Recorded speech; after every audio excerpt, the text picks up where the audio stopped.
lot of people are going to go into retirement married. There's a lot of people that will be single. And if you are single, maybe you're thinking of getting married, and this video could be for you too.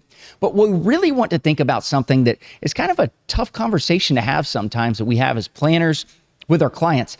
And that's really when married in retirement, what happens if the unthinkable happens?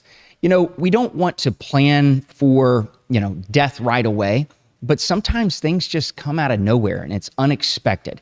And in those scenarios, you really have to figure out, how are you going to handle your finances moving forward? There are a lot of things that people just want to avoid the conversation of because it's a tough conversation to have with financial planning. But I want to go over those with you to really talk through some of the risks that can come into play if the unthinkable happens earlier than expected when it comes to retirement. We're building a financial plan and we're talking about potentially people living up till, let's say, the age of 90. A lot of people are using that number out there in the financial planning world, some a little more, some a little less, depending on your longevity of your family, or they're trying to base it on mortality tables. But with us, let's just say we're talking about age 90 is just the general idea here in this plan. But if we're looking at this plan specifically, I'll pull that up in just a second, show you. What we're talking about is some people that are retiring at age 64, they're going to live to age 90, but then what happens if something happens in between there to one of the two of them? So taking a look here, I'll present one of my first risks, which may not be one that affects everybody, but it could affect you, and that is the pension risk. Because not everybody has a pension, but if you're looking here at this financial plan through Nest Egg, that's the software we're using for our clients here at Jazz. We've got Retired Roger and Mrs. Retired Roger. They are currently 64 years of age, and Retired Roger passes away at 75. If that were to happen, the proposed plan on the left says, now Mrs. Retired Roger has a 68% probability of success and $130,000 remaining at the end of the plan. A little close there. Now, why is that? Well, when it comes to the pensions, maybe you work for the government. Maybe I was a firefighter for 8 years prior to finance. So, there were pensions with that. Maybe you're a firefighter or a law enforcement or military. Thank you all for your service. Then you've got the other side of things where maybe you just work for the federal government. There's a lot of different opportunities to get a pension at this point. And with those, you've got to look at, well, how is the pension going to pay out the spouse? Because sometimes you have an option where you're going to be able to elect, hey, I'm going to take care of my spouse completely.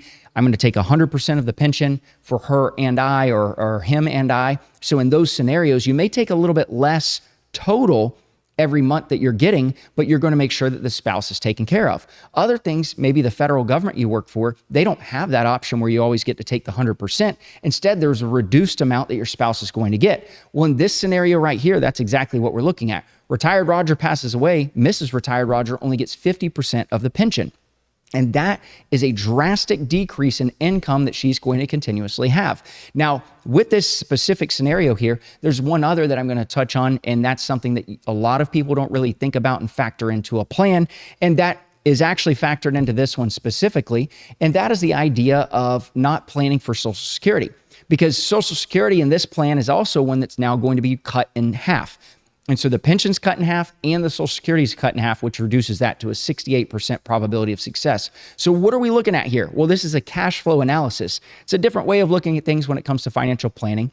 You're looking at it a lot like a spreadsheet, like an Excel spreadsheet, where you're going to plug in the numbers and it's just going to happen in a linear fashion, or just every year it's going to stay pretty consistent on returns and the markets and things like that.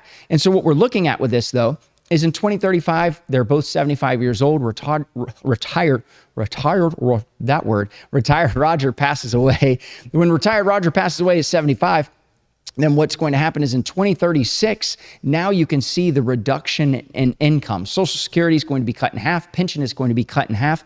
Now, it does increase each year a little bit because you do have inflation adjustments. Maybe your pension does have the inflation adjustment. Maybe it does not. Social Security will have the inflation adjustment with that, depending on what inflation is. You will see those. But you're seeing right here, these are just two major risks. Now, what about RMDs? Now, required minimum distributions, those are things that are going to happen sometimes between the ages of 73 and 75 for you in the retirement years, where if you have a bunch of pre-tax dollars, the government's going to show up and say, hey, you've got to start taking money out of this because you've never paid taxes on it. As you age and get older, you're going to have to take even more out. Well, in this scenario, Retired Roger and Mrs. Retired Roger, both 75 years old, they're going to have to start taking out the required minimum distributions. But then Retired Roger passes away at 75.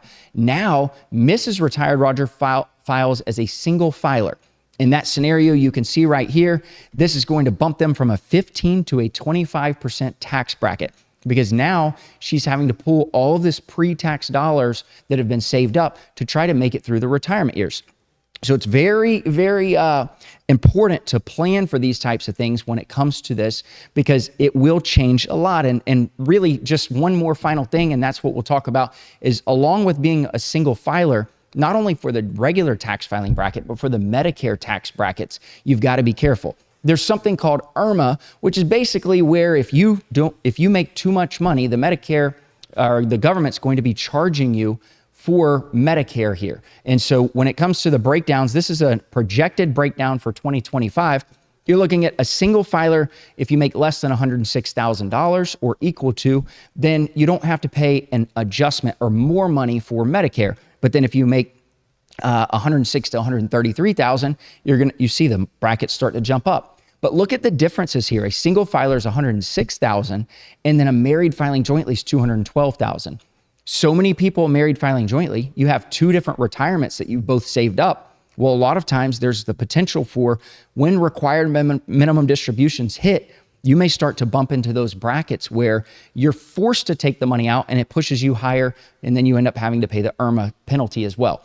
So those are just different things. There's probably something that I missed that I was just talking through, a few different ones that I really wanted you to focus on. If there's something you thought of, let us know in the comments below, because we want to make sure that we're educating everybody on different concerns and risks when it goes to married filing jointly in retirement and potentially the unthinkable happening.